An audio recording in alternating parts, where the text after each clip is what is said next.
chapter 16, verse 25. Salvation is believing and confessing God's work. And this is one of the simple gospel presentations Paul made to the Philippian jailer. Verse 25, at midnight, Paul and Silas were praying and singing hymns to God. What were they doing? They were praying, verse 25, and singing hymns. And look what it says. Singing hymns to God, and the prisoners were listening to them. And the earthquake came. And verse 27, the keeper of the prison, awaking from sleep, seeing the prison doors open. Do you understand? This was his house. And all of a sudden, he gets knocked out of bed, and he looks down, and he sees the prison doors open, verse 27. He thought the prisoners had fled. He drew his sword. Was he about to kill himself? In verse 28, Paul cried with a loud voice. See, Paul's in his house. And it wasn't just the prisoners, I think, that were listening to Paul. This jailer was amazed. This guy didn't spit and curse at him while he got the beating.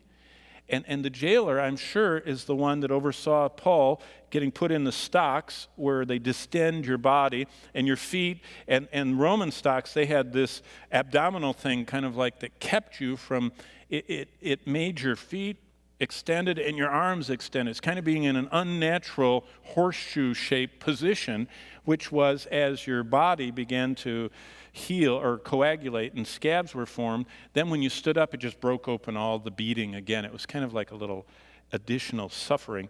And the jailer had watched all this, and he had heard, but he didn't know what to do. So Paul cried with a loud voice, said, "Don't do your harm, we're here." And then he, the jailer, called for a light, verse 29, ran in, fell down trembling before Paul and Silas, and brought them out and said, "Sirs, what must I do to be saved?" That's one of the most beautiful salvation accounts in the Bible. And what did Paul say? Believe, verse 31. So they said, believe on the Lord Jesus Christ, and you will be saved, you and your household. And look at verse 34. It says, and he rejoiced, the end of verse 34, having believed in God with all his household. What did they believe? Well, they declared at their baptism, Paul baptized them.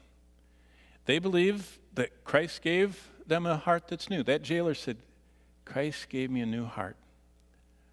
Can you imagine the testimony service at the Philippi church?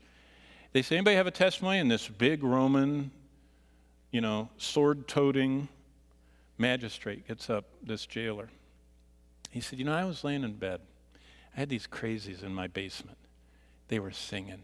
And I had beaten them within a thread of life. And an earthquake came.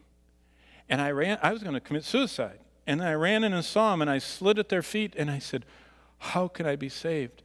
And they explained, the one who died to give me a heart that's new, who buried all of my past in his paganism and his sin, his whatever, and gave me a fresh new beginning, and he ended all my guilt because my sins are on him, and I have nothing left to fear.